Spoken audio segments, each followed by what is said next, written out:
दी चेतावनी, कानपुर में बारिश के साथ गिरे ओले।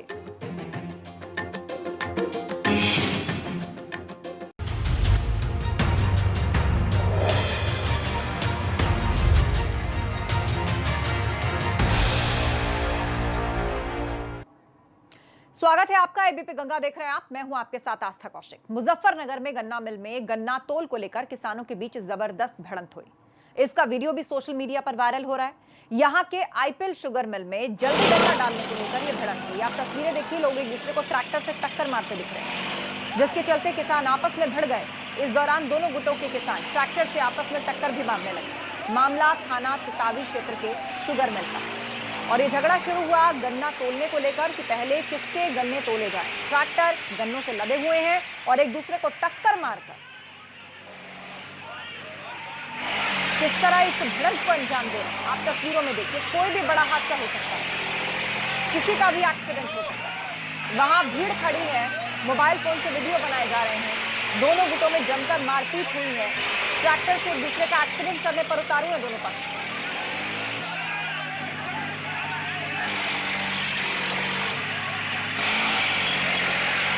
काफी देर तक ये हंगामा होता रहा, दोनों गुटों में मारपीट हुई और ये जो वीडियो है वो सोशल मीडिया पर वायरल हो गया।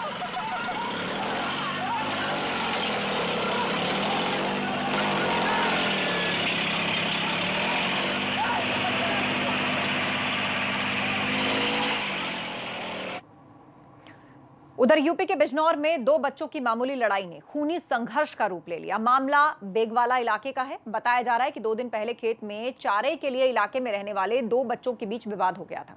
इसके 2 दिन बाद दोनों बच्चों के परिजन भिड़ गए और दोनों पक्षों के बीच घंटों लाठी डंडे और पत्थर चले। दोनों पक्षों के कई लोग इसमें जख्मी हुए हैं।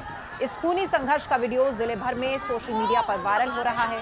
सूचना के बाद मौके पर पहुंची पुलिस ने दोनों पक्षों के खिलाफ कार्रवाई की है। ओ बताओ, तार पे लग गया।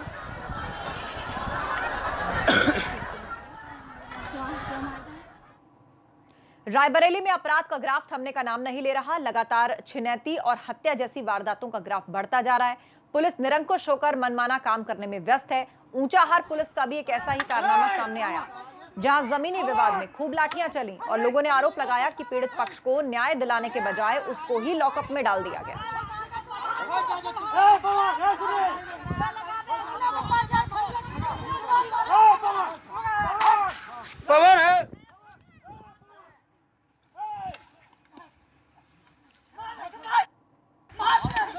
जमीनी विवाद को लेकर दोनों पक्षों में खूब मारपीट हुई, एक दूसरे पर लाठियां चलाई गईं। बड़ा सवाल कि लॉकडाउन में आखिर क्यों नहीं थम रहा अपराध। महिलाएं भी बीच बचाव करती दिखी, लेकिन काफी देर तक ये मारपीट यूं ही होती रही।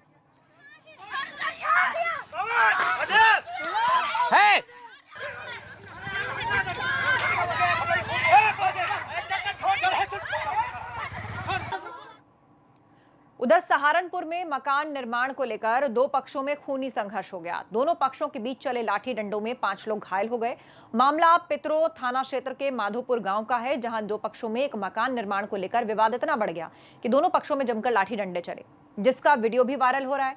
विवाद में औरतों और बच्चों समेत 5 लोग गंभीर रूप से घायल हैं। सूचना के बाद मौके पर पहुंची पुलिस ने घायलों को जिला अस्पताल में भर्ती करवाया और 13 लोगों के खिलाफ मुकदमा दर्ज करवा दिया गया।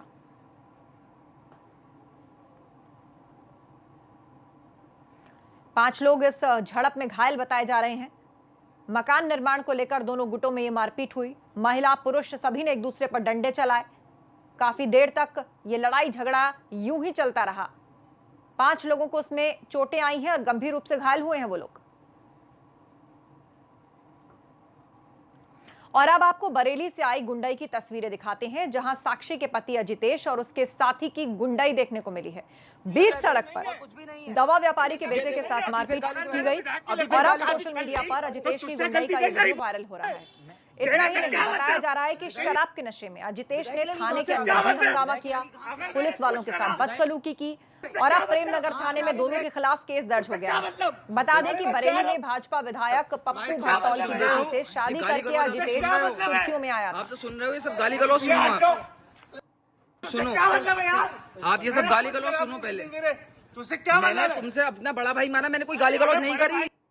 ये देखो किस हिसाब से बातचीत कर रहा है। अगर मैंने एक गलती कर दी, तुमने कोई गलती नहीं करी। तुम नेता नगरी और गुंडागर्दी कर रहे थे और कुछ भी नहीं है। नेता ये गलती देखो नहीं है। अभी फिर गाली अगर कर मैंने रहे हो। विधायक की अभी लड़की फिर से गाली शादी कर ली तो तुझसे गलती नहीं करी। तेरे से क्या मतलब? विधायक की लड़की कहाँ से तुझसे आ क्या गई? मतलब? विधायक की लड़की कहाँ से अगर आ गई? मैंने कुछ करा विधायक तुझसे क्या मतलब? कहाँ से आ गई विधायक? तुझसे क्या मतलब? भाई तुम क्या तो बता सुन काफी रहे देर हो? तक हंगामा ये गाली चलता गलौज रहा। बीच सड़क पर ये गुंडई की जो तस्वीरें हैं उसे कैमरे में कैद कर लिया गया और किस तरीके से शराब के नशे में पुलिस वालों से भी बदसलूकी वहां पर हो रही है। अजितेश और उसके साथी पर अब केस दर्ज हो गया ये है। देखो किस हिसाब से दोनों में बातचीत कर रहे हैं। जमकर मैंने एक गलती कर दी। गाली गलौज, बहस हुई, पुलिस तक से धक्का मुक्की की दोनों में। ये देखो अभी फिर गाली अगर कर रहे मैंने हो। विधायक की अभी लड़की फिर से गाली शादी कर ली तो तुझसे गलती नहीं करी। तेरे से क्या मतलब? उधर मुरादाबाद में कोरोना के 11 पॉजिटिव मरीज मिले हैं। जिले में 222 पहुंच गई है संक्रमितों की संख्या। अब तक 150 लोग अस्पताल से डिस्चार्ज किए जा चुके हैं। 10 लोगों की कोरोना संक्रमण से मौत हो चुकी है। तो अहम खबर आपको मुरादाबाद से हम बता रहे हैं, जहां पर पूरे जिले में अब कोरोना मरीजों की संख्या 220 तक जा पहुंची है। 150 लोग अस्पताल से डिस्चार्ज हो चुके हैं। इलाज के बाद जिन्हें छुट्टी दी जा चुकी है। 10 लोगों की कोरोना संक्रमण से जिले में मौत भी हो चुकी है।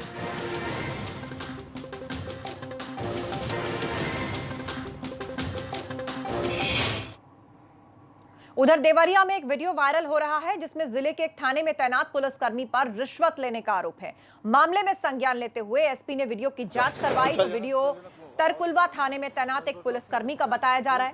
जांच में रिश्वतखोरी की बात सही साबित होने के बाद आरोपी पुलिसकर्मी के खिलाफ केस दर्ज कर लिया गया है और एसपी ने आगे की कार्रवाई के लिए निर्देशित किया है।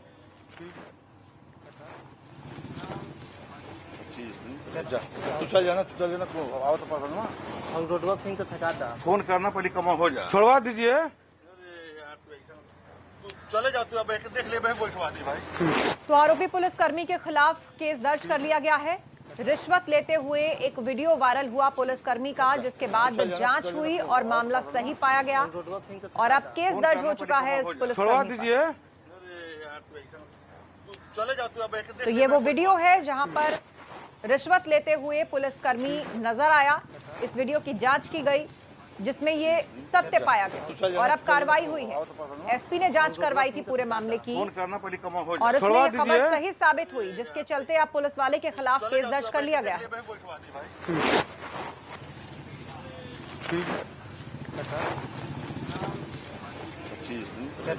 तू चल जाना, तू चल जाना।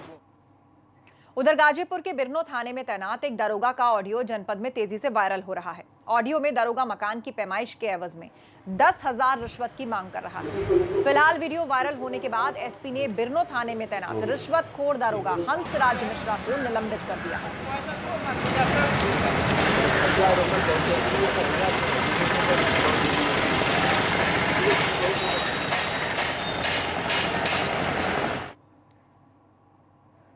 और अब एक बड़ी खबर यूपी के बागपत से आ रही है। यहां पर 4 युवक नहाने के दौरान डूब गए। ग्रामीणों ने दोनों युवकों को बचाया। एक युवक का शव बरामद हुआ है। सिसाना के पास यमुना में यह हादसा हुआ है। तो बड़ी खबर, ग्रामीणों ने 2 युवकों को नदी से बाहर निकाला। एक युवक का शव बरामद हो गया है। बागपत में 4 युवक नहाने गए थे और उस दौरान वो डूब गए हैं। सिसाना के पास यमुना में यह हादसा हुआ है। एक का शव बरामद कर लिया गया है। 69,000 शिक्षक भर्ती के अभ्यर्थियों ने एक बार फिर प्रदर्शन का सहारा लिया है। अभ्यर्थियों ने बेसिक शिक्षा निदेशालय पर प्रदर्शन कर आवेदन फॉर्म में गलतियों के संशोधन की मांग की। प्रदर्शन के दौरान सोशल डिस्टेंसिंग भी देखने को मिली। आरोप है कि सर्वर प्रॉब्लम के चलते सैकड़ों कैंडिडेट्स के फॉर्म आवेदन में गलतियां हुई हैं, जिसे लेकर अब उनकी मांग है कि पिछली भर्तियों की तर्ज पर संशोधन का मौका मिलना चाहिए।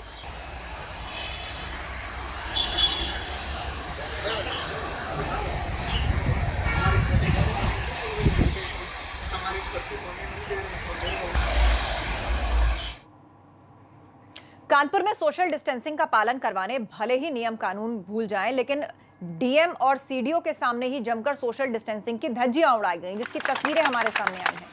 भोगनीपुरी कोतवाली क्षेत्र के उप स्वास्थ्य केंद्र के रूरू गांव का ये मामला है। सोशल डिस्टेंसिंग की धज्जियां उड़ाते हुए लोग दिख रहे हैं। नियम बनाने वाले ही नियम तोड़ते हुए दिखाई दे रहे हैं। डीएम सीडीओ के सामने सोशल डिस्टेंसिंग की धज्जियां उड़ी और किसी ने भी इसको ठीक करने का प्रयास नहीं किया। उप स्वास्थ्य केंद्र का यह मामला है, जहां पर देखिए कितने लोग भीड़ इकट्ठा है और कोई भी सोशल डिस्टेंस मेंटेन नहीं कर रहा है।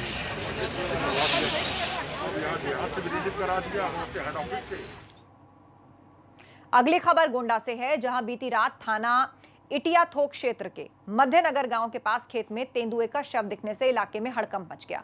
स्थानीय लोगों ने पहले तो डायल 112 को फोन पर सूचना दी और बाद में स्थानीय लोगों ने वन विभाग को भी सूचना दी।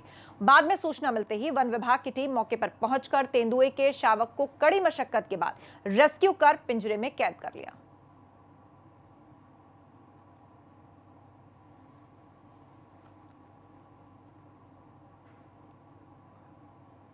उधर गाजीपुर पुलिस ने बीते 28 मई को हुए हत्याकांड का खुलासा कर दिया है। हत्या के आरोप में पुलिस ने मृतक के बेटे समेत 4 लोगों को गिरफ्तार किया है। दरअसल जमानिया कोतवाली इलाके में दिनेश पांडे नाम के शख्स की बीते दिनों हत्या कर दी गई थी। पुलिस के मुताबिक दिनेश अपनी सारी संपत्ति गांव की दूसरी महिला के नाम करना चाहते थे और इसी बात से खफा होकर दिनेश की पत्नी, बहू और बेटे ने हत्या की वारदात को अंजाम दिया। पुलिस ने हत्या आरोपी बेटे को एक दोस्त को भी गिरफ्तार किया है, जो कि वारदात में शामिल था।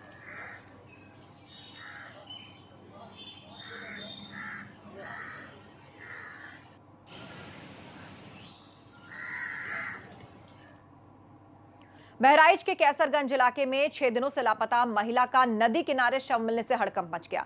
लापता महिला के परिजन लगातार 6 दिनों से तलाश में जुटे थे, लेकिन महिला का पता नहीं चल रहा था। लिहाजा उन्होंने अपने ही रिश्तेदार के ऊपर शक जाहिर करते हुए मुकदमा दर्ज कराया। अब तालाब से लाश मिलने के बाद पुलिस आरोपी रिश्तेदार की तलाश में जुट गई है।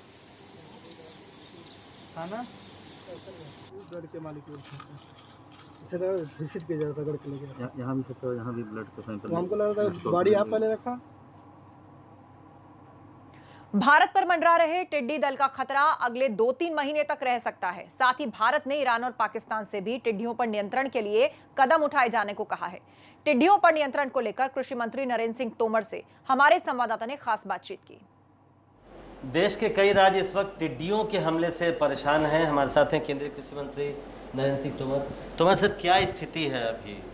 लगातार जैसे जैसे हवा चल रही है टिड्डियां उस इलाके में जा रही है। अभी कितने राज्य प्रभावित हैं, क्या स्थिति है?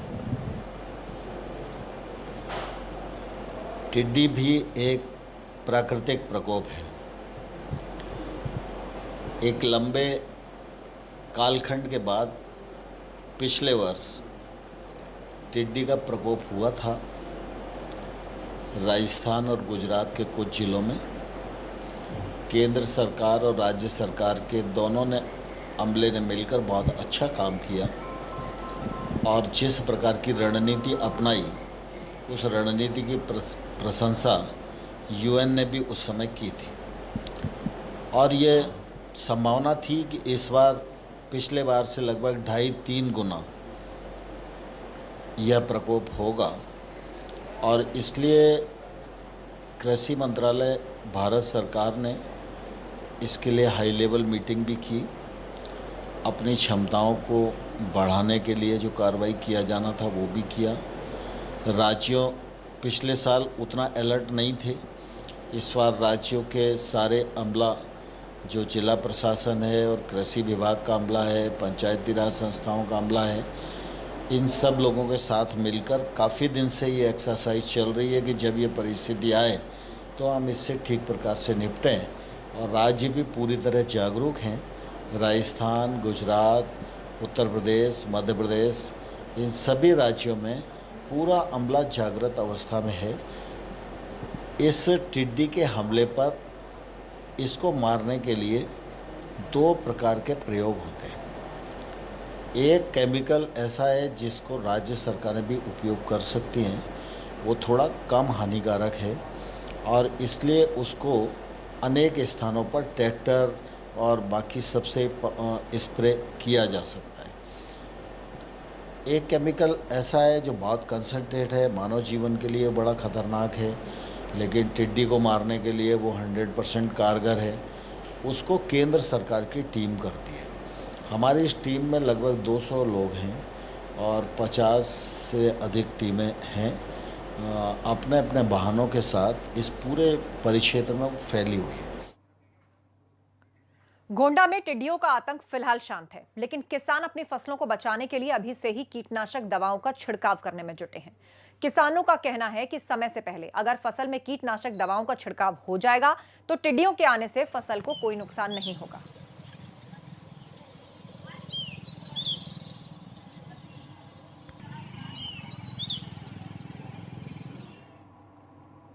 उधर छोटे और सीमांत किसानों को न्यूनतम आय सहायता देने के लिए केंद्र सरकार की ओर से चलाई जा रही प्रधानमंत्री किसान सम्मान निधि योजना का लाभ पाने से वंचित किसानों को हाथरस जिले में अपमान का सामना करना पड़ रहा है।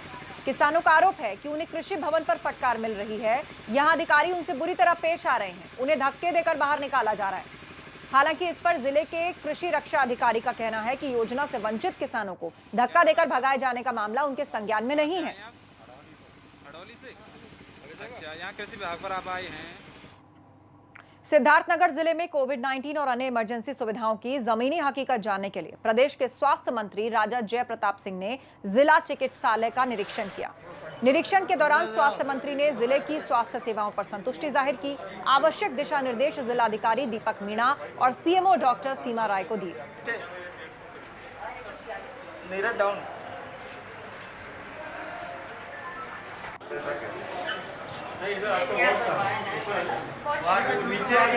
तो स्वास्थ्य मंत्री जय प्रताप ने अचानक निरीक्षण किया। स्वास्थ्य सेवाओं से संतुष्ट दिखे स्वास्थ्य मंत्री। जिला अस्पताल का अचानक निरीक्षण करने के लिए वो पहुंचे। उस वार्ड में भी गए जहां पर मरीज थे। इसके अलावा अस्पताल में बाकी की व्यवस्थाओं और सुविधाओं का उन्होंने जायजा लिया, सब कुछ चेक किया। स्वास्थ्य मंत्री जय प्रताप सिंह जो अचानक इंस्पेक्शन के लिए पहुंचे, बाद में वो उस व्यवस्था से संतुष्ट नजर आए।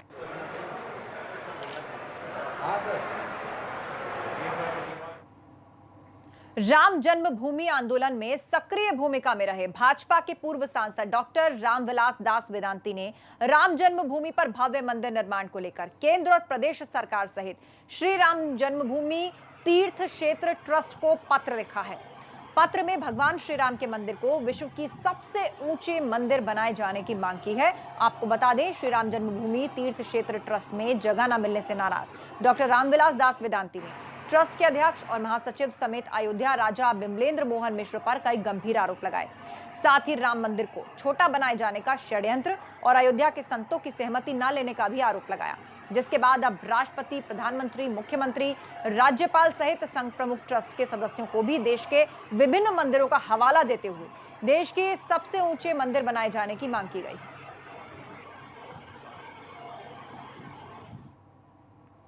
रुक रहे एक ब्रेक के लिए, खबरों का सिलसिला जारी है, अब बने रहिए हमारे साथ।